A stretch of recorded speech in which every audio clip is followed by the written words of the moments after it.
I call Sir William Seo. Thank you, Mr. Speaker. Earlier today, I attempted to table a submission before this House that was organised by the Pacific sector and the trade union movement in Auckland. And in less than 3 weeks, they collected about 6,000 signatures. And that petition calls on this government that they require that the National Party members are given a free vote on this particular issue. And in particular, the Pacific communities are asking that the Whionga ia Pesta Sam Lotu Inga and Alfred Ngaro be allowed to vote with their conscience, because the community believes that if they were allowed to vote with their conscience, they would vote against this particular bill.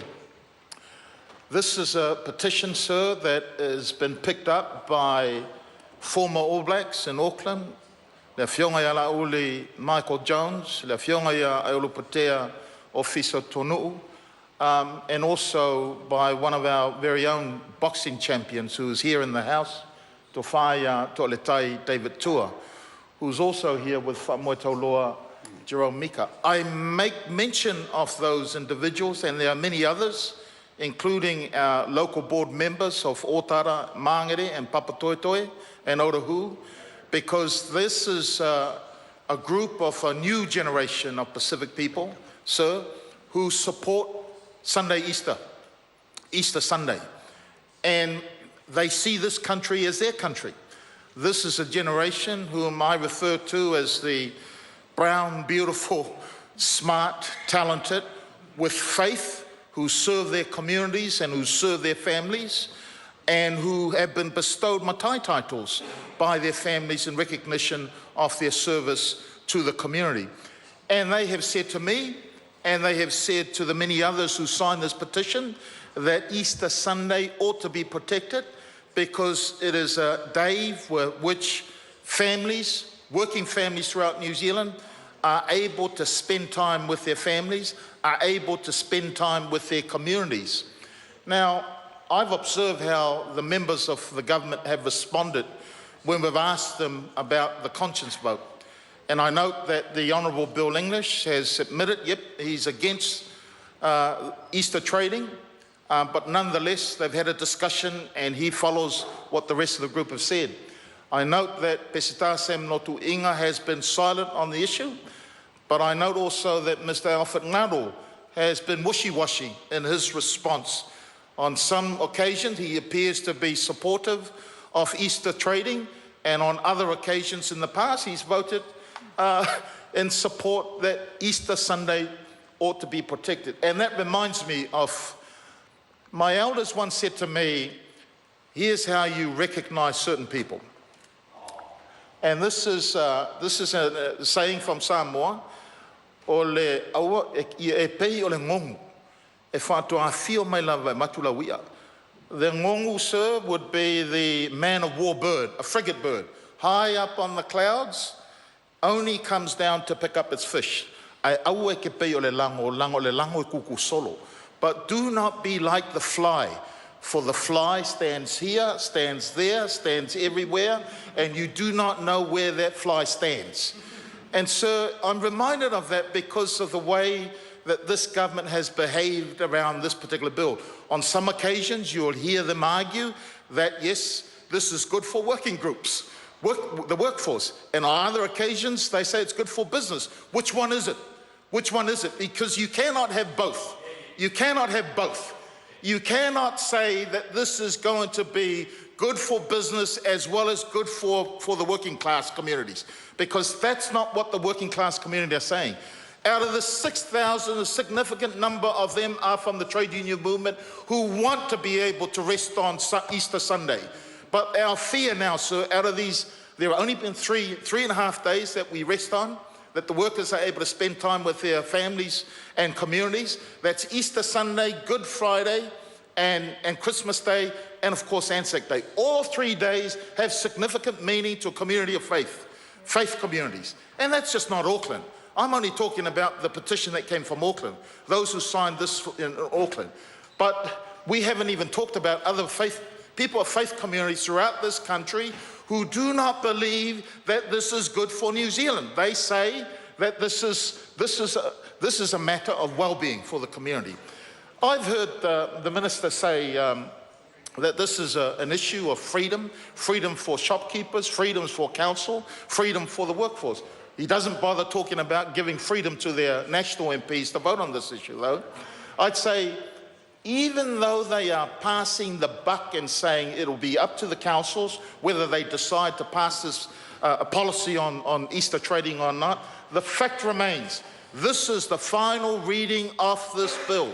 When that government whips all its MPs to pass this bill, it will allow for Easter trading throughout every city of this country. Mark my words. Right. It will then enable the opening up of shops on Good Friday, Christmas Day and Anzac Day. It will. It will. And if they can guarantee it, get up and say it's guaranteed that those shops will not open. They argue, sir, that this bill will somehow fix the mishmash of opening hours that some parts of the city have. There is a designated area for tourism purposes where shopping is allowed. But if they give this to councils, some councils will open it up, other councils will not. But they are passing the buck because it'll be up to the communities whether they pressure council or not on this, on councils passing policy or not. But the cost of implementation of this bill, sir, is also borne by ratepayers throughout this city. So it's any member of that party who believes in the arguments that have been presented by the Minister and by Key, and there's an article here that says John Key playing loose with the facts on Easter Sunday trading law, not telling the complete truth about these matters.